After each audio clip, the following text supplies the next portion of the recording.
From Mothman and Nessie to the spirit that haunts your home, welcome to Bob After Dark, a podcast about legends, lore, and the supernatural. So turn your lights down and your volume up and enjoy your trip to the shadows.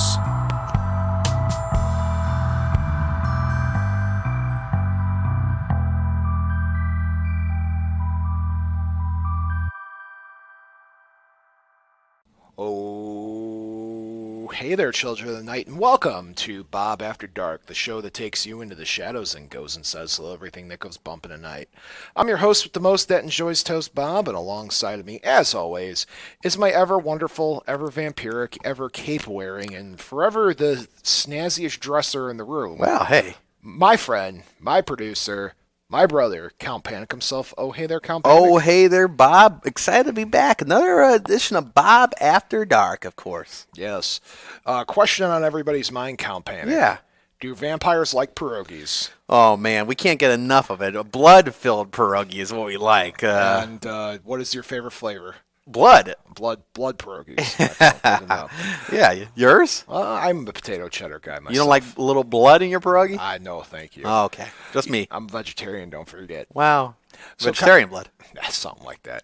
If this is your first time ever watching or listening to an episode of Bob After Dark, we are your weekly-ish show where we talk about legends, lore, supernatural things that go bump in the night, lights in the sky, weird cryptid stories, and of course, is that Tony Panic guy that's on during the afternoons? Is he excited to be Mr. Pierogi next week at Pierogi Fest? Oh, man, Bob. I'm sure there's something we're going to touch a little bit about it next week's episode as well. But, yes, very excited. Yes. I've been talking to this guy, and Mr. Pierogi seems like he's very hyped up for this. Mr. Pierogi, is he a cryptid? That's a good point, Bob. Is he? He's half man, half pierogi. He's definitely a mythical. Is it a were-pierogi? He's a mythical creature for sure. Is it a were-pierogi? It's a were-pierogi, yeah. Were-pierogi. Yeah. I say there's a good chance he's a cryptid, Bob. Good to know. Yeah. All right. We divide the show up into two parts. First part is where we talk about the weird, spooky news of the week. That's where you, the fans, and me, the Bob, go diving into the internet for any kind of weird, paranormal, spooky science, the advances in science that borderline on science fiction, any kind of news story like that, and read the articles. We get the hashtag Panic's Take. This week, Panic's got 2 videos that he had to watch and give reactions to, so we're looking forward to that. And then we talk about the lore of the week. So without further ado, Count Panic. Yeah. Are you ready? Bob, I'm ready as I've ever going to be. Okay, so let's dive into the first news story. This comes to us from our old pal Tim Banal at Coast to Coast AM. This video is the anomaly hunter spots a door on Mars. Did you watch the video? I did see this, Bob. Okay, well, let me read the article Sure. to you. While searching NASA images for oddities on Mars, an anomaly hunter spotted an unusual feature that he believes to be a doorway carved into the face of a rock. The peculiar find was made by an U.S. UFO researcher Scott Waring as he examined a photo that was taken by the Perseverance rover earlier this month. When looking at the photo, his eyes were quickly drawn to a distinct shape on a rock sitting on the horizon. According to his estimate, the possible doorway measures approximately 6.5 feet on each side, with perfect 90-degree angles on each corner. Marveling over the fantastic find, Waring mused, what's the chance that a perfect square entrance would be found on Mars? And that theorized that the suspected doorway could lead to a huge complex beneath the surface of the planet. The anomaly hunter also expressed dismay that NASA captured the curious shape in the image, but apparently did not find it intriguing enough to further investigate. The reasoning behind that it may be, as many skeptics will suggest, the quote-unquote door is merely a trick of the light and shadow of natural weathering.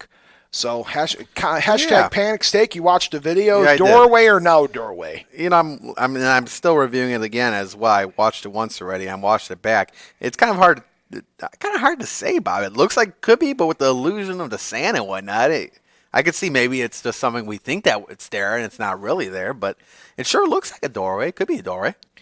Do you want my opinion? You think it's a bunch of smoke and mirrors? I think it's a trick of the eyes. Trick of the eyes. I don't think it's a doorway. Don't get me wrong. I'm not usually the type to go bursting hopes and dreams here. Yeah. But I spend a lot of time looking at evidence and photos and videos, guys. It's like what I do. Yeah. And I'm staring at this, and I am not I don't get it. I mean, I'm not going to sit here and doubt what, this Scott's saying about what he sees, because, it's, what he believes, but I don't catch it. No, nothing. You're with me on it? Yeah, you know what?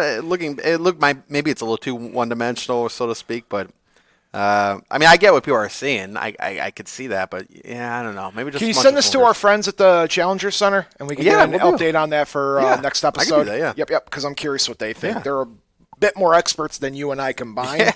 But I'm sticking with I'm sticking with just an anomaly. Yeah. Yep. And keep in mind, guys, I'm the first person to be like, I'm all for it. I think there's something there. This one just a little too far-fetched, in my opinion. Yeah. All right, let's move on. This one comes to us from The Mirror, which is a UK-based magazine tabloid deal. It's about a TikTok video. Now, Count Panic, do you tick and talk? I do not do neither. I neither tick nor I talk. I enjoy the TikTok. There's some clever things on there, but this article is about a particular video about what people believe are simulations, that we're existing in a simulation, and that people catch the glitch in the matrix things. We've done an episode about it before. I think it's time to revisit because things are getting a little more weirder now. But this is written by somebody. They don't quote their writer on here, so my sincerest. Oh no, here we go. Hannah Kane. Hannah Kane, this one's for you. Viral video left thousands of people mind blown and thinking the Matrix is real as a woman appears to be frozen in the middle of the street. An anonymous TikTok account posted the video, which appears to show a woman completely freeze mid-step while cars pass around her. After a few seconds of her standing utterly motionless, she continues her walk. The clip was first posted on this past Wednesday and has gained tens of thousands of views. However, many are left doubting its authenticity. The man filming the video can be heard, "Why is she frozen? Bruh, I'm tripping. What the blank?" A caption over the viral video also reads, "She was like that for a minute before." Many commenters were left completely baffled by the bizarre video. One viewer, Carrie Bailey, said, "The way the wind isn't moving her clothes on or her hair, but it's all just stuck completely frozen." Another added, "She disconnected for a second," and a third also joked her Wi-Fi was bad. Another person said, "Sometimes I think we've slipped into another dimension." But there was a healthy dose of skepticism in the comments as well. Another TikTok user said, "I find it very interesting that there's hundreds of glitch videos online, but nobody has ever seen one in real life." Another commenter chimed in, "Crazy how crazy how we have everything we have tech-wise, and everyone knows, but they still fail for the edits." It was a paused video of a video. So somebody recorded a paused video of a video. Interesting. Although the video has been met with skepticism, it still racked up a whopping 468,000 likes on the social platform. The clip has been shared 8,000 times and bookmarked for a further 34,000 times. Hashtag Panic Steak. Yeah, so I saw the video you sent me there, and it's kind of weird. It seems like she is frozen in time, but you're saying that people are saying now it's the recording of a recording, essentially? Or? Yes. Okay. They're saying it's somebody just did a quick overlap edit. Somebody paused the video. I mean, that's easy to manage. I mean, it doesn't have to be something that spooky. It seems like it could be a camera trick. Sure. Yeah. I'm going with... This is 2 for 2 for me tonight, guys. I'm going with hoax. I'm going with a legitimate hoax. Two hoaxes Two hoaxes back to back. I'm not the type, man. I don't know what's wrong with me. What's gotten into my head, Colin? I'm not the same Bob. Maybe I'm a glitch. But I'm looking. I saw the video and I've rewatched it several times, and I want to believe it. Yeah. I wish I could believe it, but this is definitely one of those where I'm like, I think it was staged. Do you know how easy it is for me to stage things? Yeah. Yeah, I could do that. So I'm going with staged. You? I'm going to say stage 2 here because it's easy to manipulate, I think, that footage there. Okay. Last news article comes to us from the Daily Star, once again a tabloid from the UK here, written by Michael Moran. Former U.S. MC rifleman Michael Hara says his house is regularly being buzzed by unmarked helicopters, which he thinks are connected to black-clad soldiers that threatened his life in Indonesia. A former U.S. Marine who sensationally claimed that his unit stumbled across a secret military rendezvous with an alien spacecraft says that he has been threatened. He even fears that one day he could be killed by sinister forces that are trying to cover up the Pentagon's UFO secrets. Michael Herrera was a part of a U.S. Navy humanitarian mission during the 2009 Sumatra earthquake. After he was ambushed by a paramilitary unit, he was searched and had his camera confiscated by a mysterious soldiers in black. He was warned several times not to tell anyone about the strange flying saucer-type craft he had seen in the Sumatran jungle. After remaining silent about his strange encounter for many years, he has told his story last month at a briefing given by Dr. Stephen Greer's Disclosure Project. He has now told podcaster Sean Ryan that the intimidation from shadowy forces within the U.S. military has increased. I've had numerous encounters with redacted helicopters hovering above my house. They were hovering above my dad's house too, Michael said. They get so low where they rattle the walls and scare the redacted out of the animals and that we've got. My dad's dogs were redacted, going crazy at the point that he was concerned because he was home and he was like, I've never seen or heard anything like that before. Michael said that he shot the video footage of unmarked black helicopters, and he knows that he knows other UFO whistleblowers, even people within the U.S. government, have been subjected to the same intimidation tactics. He continued, there's just a kind of hysterical factor to how much they're redacting, spending on this to happen to try either to intimidate me or anybody else for that matter. There's some elected officials and even government officials I know that have been having the same thing happen to them because of what they've told me personally. Michael lives close to the Denver airport, so he's optimistic the government contacts can help him trace the source of the mystery flights because they would be traveling through the airport's restricted airspace. Michael is concerned that, as he continues to talk about his UFO experience, the intimidation will escalate. He added, I don't feel like harming myself. Everybody makes the joke that a certain somebody didn't die in jail. I'm sure you could connect the dots there. So the same goes here. I don't have any reason to harm myself. So if anything happens, it's not for me.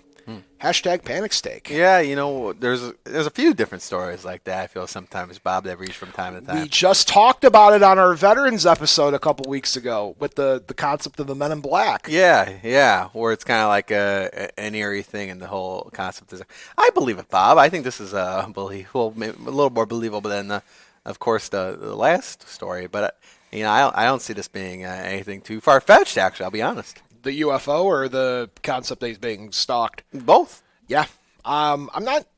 You guys know me. I'm not a conspiracy theory podcast. I'm not that type of content creator. I'm going with probable. That's all I got to say on the matter. Probable. Yeah. I think it's a probable thing to happen. Probably. All right, Count Panic. Yeah. Ready to take a quick break? Sure, why not? All right, let's take a quick break for our podcast fans. Stick around. You're about to be hearing words from a podcast that you should be listening to. Stay tuned. Welcome to Ghostly. Pat, what are you doing? What? I want people to know that we're a podcast that takes a deep dive into some of the scariest ghost stories. But we don't do the creepy voices or weird sound effects. We debate the ghost stories. And aren't you supposed to be the skeptic? I am, but they'll find that out once they listen. Look, all you have to do is tell them to listen to Ghostly, and that our listeners get to decide which stories are real. And which stories are just old folklore. Exactly. Download Ghostly wherever you find great podcasts. Oh, jeez.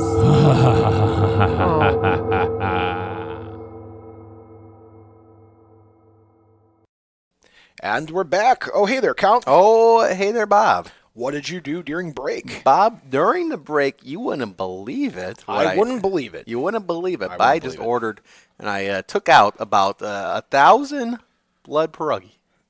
Blood pierogi? Yeah. What'd you do?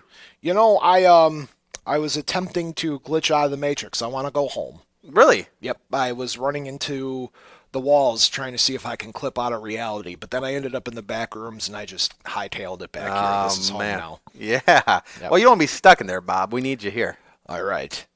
So, Count, Yeah. I have a very interesting one for you this week, What- given to me by the Queen of the Night. Hit me with it. I'm going to start this off with a quote from Pierre Berton circa 1947.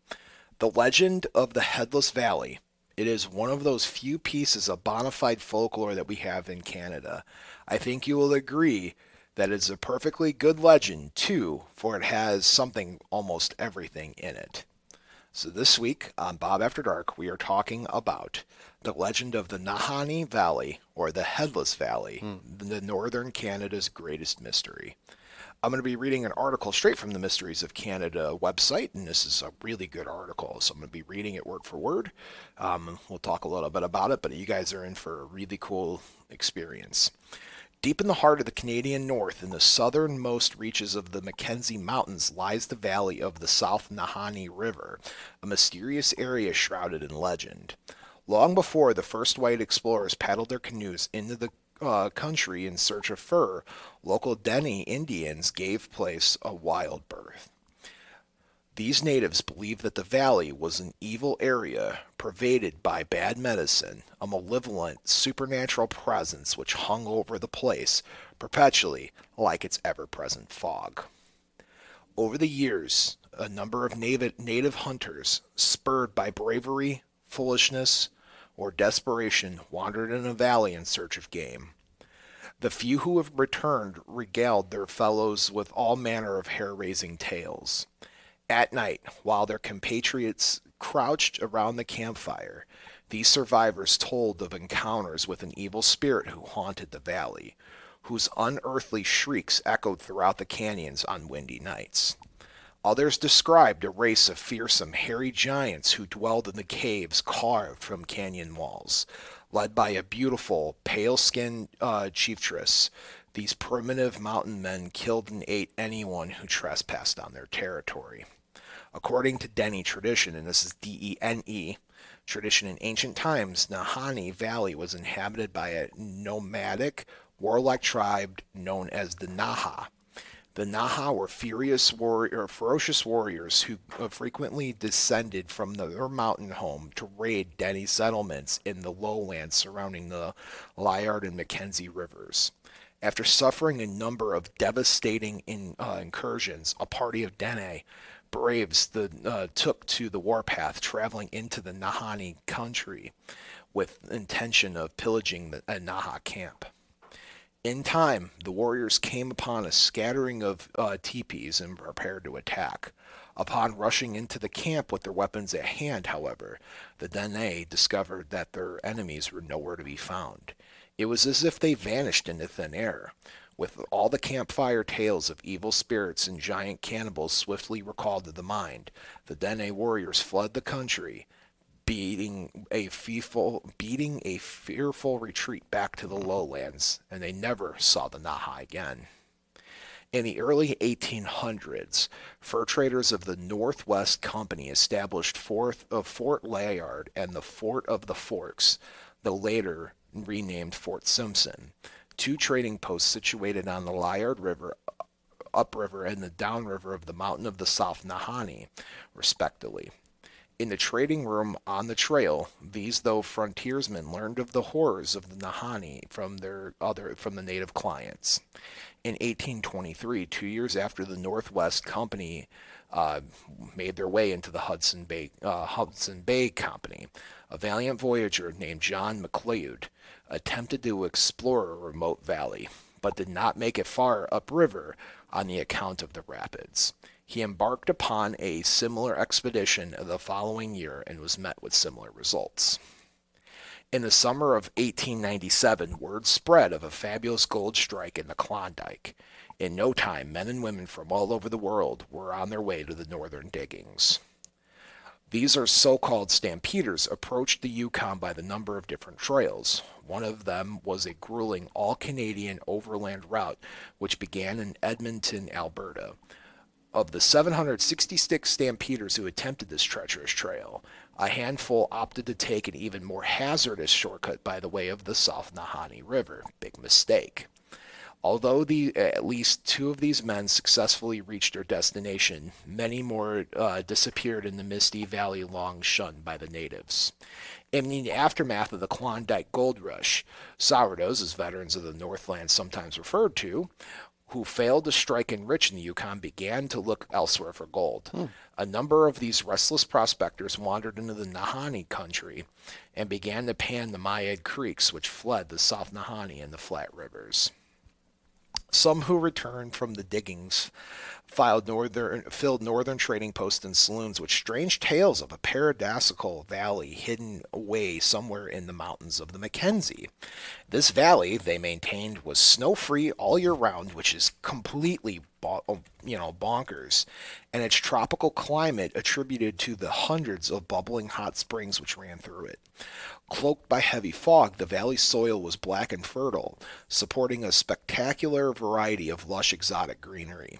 The subarctic Eden was permanently a hunter's paradise due to the excellent grazing conditions it teemed with wild game.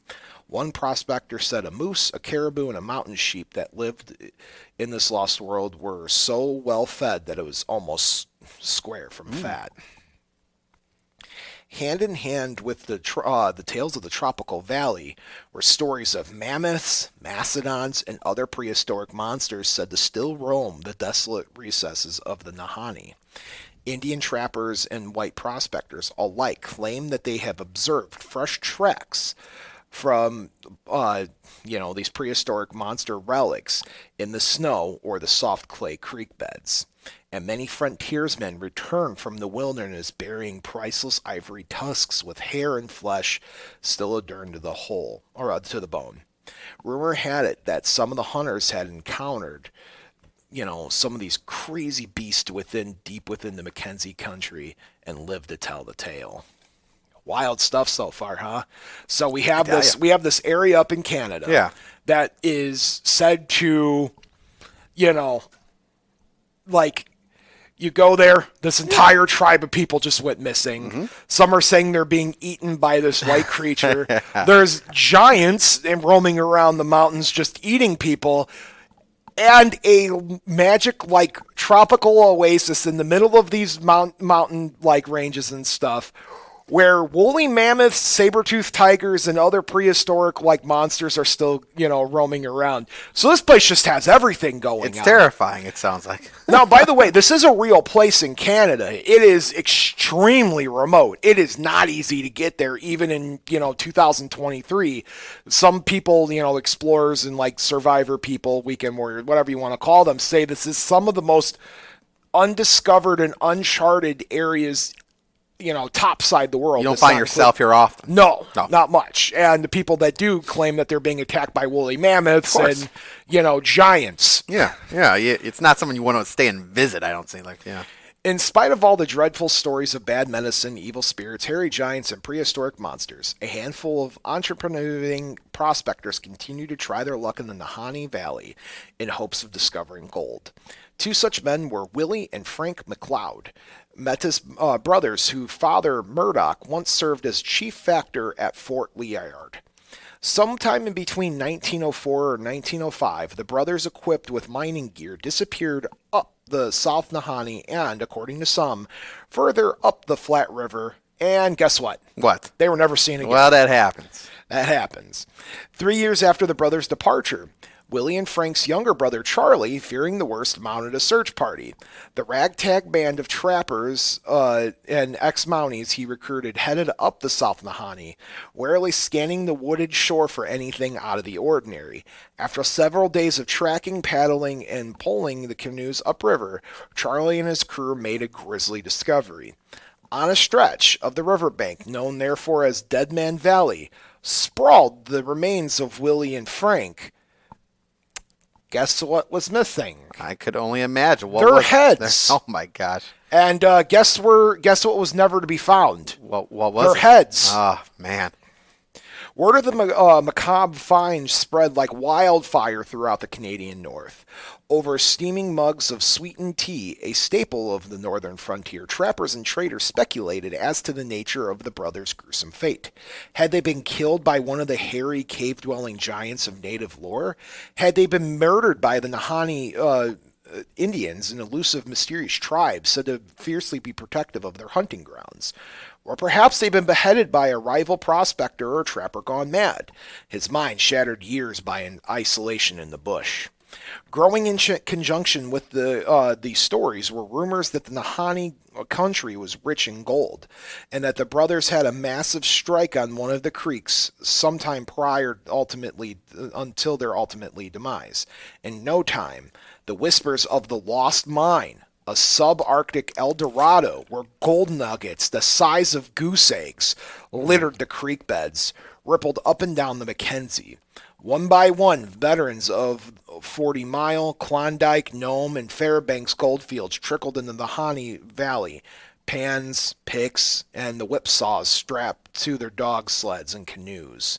One of these prospectors lured by the tales of gold was Martin Johansen, a Norwegian woodsman who entered the Nahanni country in 1910. 5 years later, guess what? What? His headless corpse was discovered about a mile above the Flat River. Man. Nearby stood the charred remains of his log cabin, which had mysteriously burned to the ground. Like the brothers, guess what? What? His head was never found. Seems to be a common theme here. In the wake of Jorgensen's death, dozens of prospectors similarly met with bizarre ends in various reaches of the Nahanni Valley. In the winter of 1922, for example, the body of a World War I veteran named John O'Brien was discovered on the mountainside not far from Dead Man Valley, hunched over a pile of tinder with his matchbook in his hand, as if he was frozen to death while trying to light a fire. Legend has it that another man, an Ontario prospector named Ernest Savard, was found dead in his sleeping bag in 1945. Guess what? I mean, Head's missing. Yeah. Other men who have entered the country, like trappers Bill Epler and Joe Mulholland, simply vanished without a trace. Some sourdoughs saw these bizarre deaths and disappearances as affirmations of what they have long believed, that the valley is cursed, and that those who dare search for its gold or come close to finding it invariably suffer some sort of ghastly fate.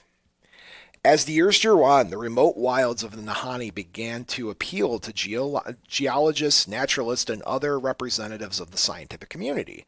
Of course it would. It's uncharted territory. Who doesn't want to go there and check this place out, right? Yeah.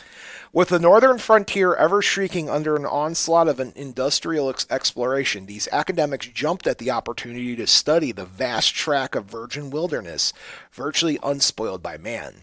Throughout the 1960s, some of the scholarly professionals who entered the Nahanni returned from their expeditions with experiences they could not explain. The accounts of these academics, coupled with local anecdotes, gave rise to the Nahanni legend once again. According to these witnesses, the Nahanni Valley is home to an enormous, solidarily wolf-like creature, eerily reminiscent of the monster of Inuit myth, dubbed the Wallahila. Wallahila. Waheela.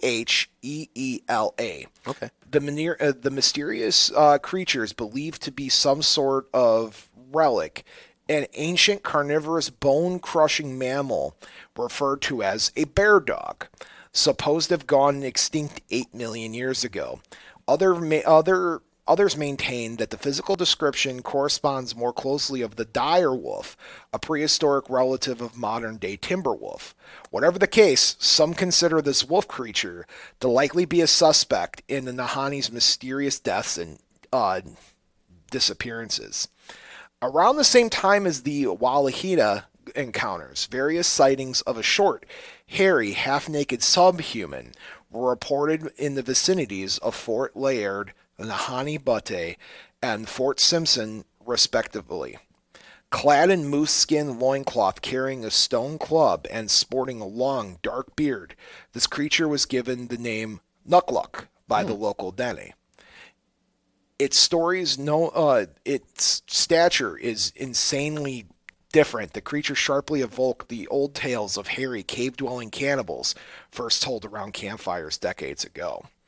Not to mention, there is a story of a woman who has been spotted walking around naked, just going up into the mountain and disappearing, and then coming back. So there's a naked woman running around. There's, prehistoric people running around, prehistoric monsters and curses. Werewolves are running around up there. So this place is legitimately terrifying. What's your take so far? Yeah, I mean, Bob, it seems like people head up there and nothing good happens. So I'm of the mindset of just, leaving it be. I mean, what's the point at this point? I mean, if you know something bad's going to happen, you might walk off without your head. Why even make the trip? Oh, of course. Yeah. What else do you think's going on up there? Do you think anything up there is, true based on what I'm telling you? From what you're telling me here, I mean, it seems like it's a string of bad luck for all these folks. It's interesting because it's so undiscovered, and even academics are there talking about this thing, because it's like uncharted territory, and because it's really untouched by, modernization. I think it's possible things might still be alive up there that we thought might have gone extinct. Just because, most of the world's been explored and things have been hunted to death, things are, proven to be dead, doesn't mean there's not places that still exist where something like this might be a thing on the planet. Yeah. You look at the stories of Nessie being alive in Loch Ness, right? And we're wondering, is that might be, some sort of derivative from this dinosaur once upon a time ago that's still living in caverns. Same concept, but such a remote part of the area that's just uncharted. I'm buying into it. I think there's dedefinitely something going on. There's something going on here for sure. What's the scariest part of the place, you think, in your opinion? I think where they lose their heads, Bob. Which station was that? What's that? Where was the losing of the heads? The Dead Man's Valley. Yeah, I think that might be the horrible one.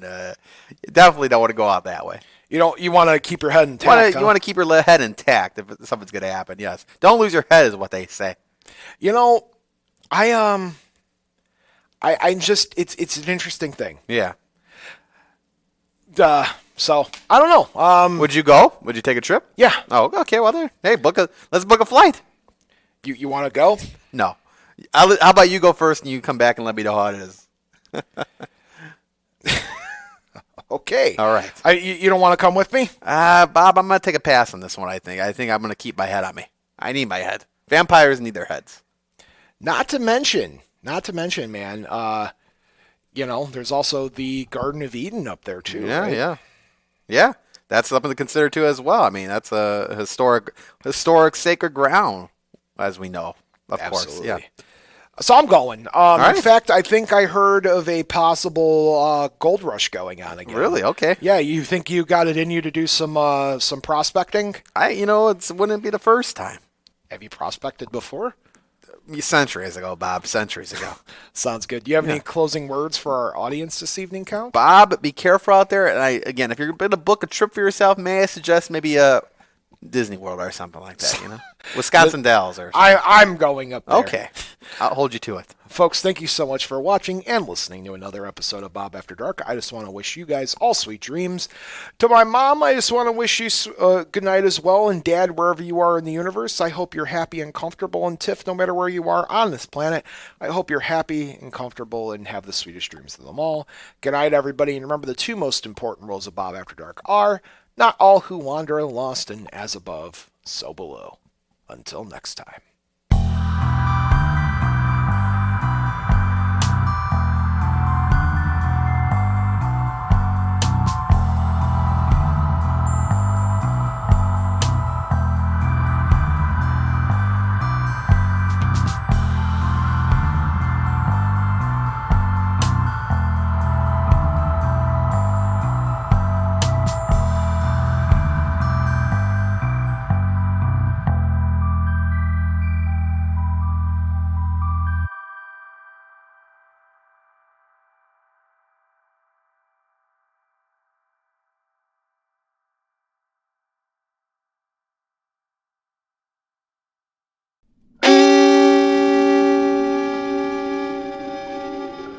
Memoriam Development.